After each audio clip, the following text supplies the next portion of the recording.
നമ്മൾ പ്രപഞ്ച പഠനത്തിനായി ബഹിരാകാശത്ത് വിക്ഷേപിച്ച സ്പേസ് ടെലസ്കോപ്പാണ് ഹബിൾ ടെലസ്കോപ്പ്. ഹബിൾ ടെലസ്കോപ്പിനെ കുറിച്ചുള്ള വിവരങ്ങൾ ഈ വീഡിയോയിലൂടെ പരിശോധിക്കാം.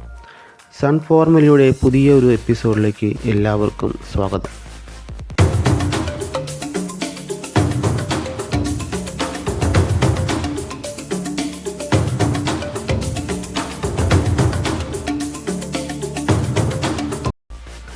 ജ്യോതിശാസ്ത്രജ്ഞനായ എഡ്വിൻ ഹബിളിൻ്റെ പേരാണ് ഈ ടെലസ്കോപ്പ് നൽകിയിട്ടുള്ളത്.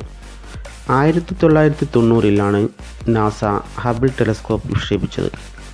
ഏറ്റവും നൂതനമായ സ്പേസ് ടെലസ്കോപ്പായ ജെയിംസ് വെബ് ടെലസ്കോപ്പിനെ കുറിച്ചുള്ള വീഡിയോ നമ്മൾ ഇതിനു മുന്നേ ചെയ്തിട്ടുണ്ട്. കാണാത്തവർക്കായി അതിൻ്റെ ലിങ്ക് ഡിസ്ക്രിപ്ഷനിൽ നൽകിയിട്ടുണ്ട്.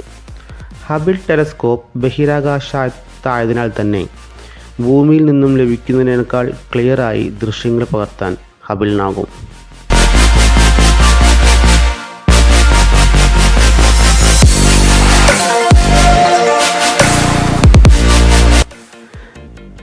വർഷമാണ് ഹബിളിന് ആയുസ് പറഞ്ഞിട്ടുള്ളതെങ്കിലും ഇപ്പോഴും ഹബിൾ പ്രവർത്തിച്ചു കൊണ്ടിരിക്കുന്നു.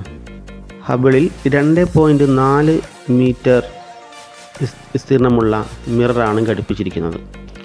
യൂറോപ്യൻ ബഹിരാകാശ ഏജൻസിയുടെ സഹകരണത്തോടെ 1970-കളിലാണ് അമേരിക്കൻ ബഹിരാകാശ ഏജൻസിയായ നാസ ഹബിൾ ടെലസ്കോപ്പ് ഫണ്ട് ചെയ്തത്. ഹബിൾ ടെലസ്കോപ്പിന് 11,110 കിലോഗ്രാമോളം പിണ്ഡമുണ്ട്. ഇത് ഏകദേശം ഭൂമിയിൽ നിന്നും 589 കിലോമീറ്റർ ഉയരത്തിലാണ് ഭ്രമണം ചെയ്യുന്നത്. ഭൂമിയെ ഒരു തവണ ഭ്രമണം ചെയ്യാൻ ഹബിളിന് ഏകദേശം 96 മിനിറ്റ് സമയമെടുക്കും. സെക്കൻഡിൽ 7500 മീറ്റർ വേഗതയിലാണ് ഇത് ഭൂമിയെ ഭ്രമണം ചെയ്യുന്നത്.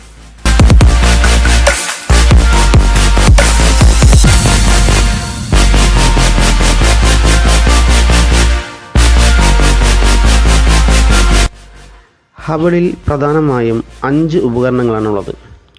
NICMOS infrared camera spectrometer, ACS optical survey camera, WFPC2 wild field optical camera, STIS optical spectrometer, FGS 3 fine guidance സെൻസറുകൾ.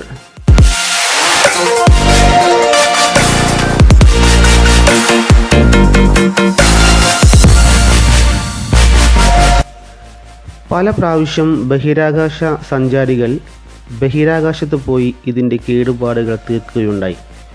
വിക്ഷേപിച്ച ശേഷം ആദ്യ സമയത്തെടുത്ത ചിത്രങ്ങൾക്ക് ഒരു വ്യക്തതയുണ്ടായിരുന്നില്ല. അതിൻ്റെ മിററിലുണ്ടായ ഒരു എറർ കാരണമായിരുന്നു ഇത്. ഇതിൻ്റെ പ്രശ്നം ബഹിരാകാശ സഞ്ചാരികൾ തീർക്കുകയുണ്ടായി. അതിനുശേഷം പല പുതിയ ഉപകരണങ്ങളും അതിൽ ചേർക്കുകയുണ്ടായി. ബഹിരാകാശ ഗവേഷണ രംഗത്ത് ഒരു പുതിയ കാൽവെപ്പ് തന്നെയായിരുന്നു ഹബിൾ ടെലസ്കോപ്പിൻ്റെ വിക്ഷേപത്തോടെ ഉണ്ടായത്.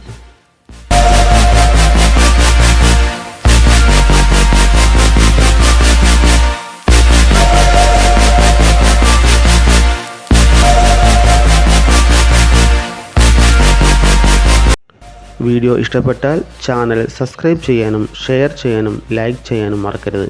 വീഡിയോയെക്കുറിച്ചുള്ള അഭിപ്രായങ്ങൾ കമൻറ്റിലൂടെ അറിയിക്കുക.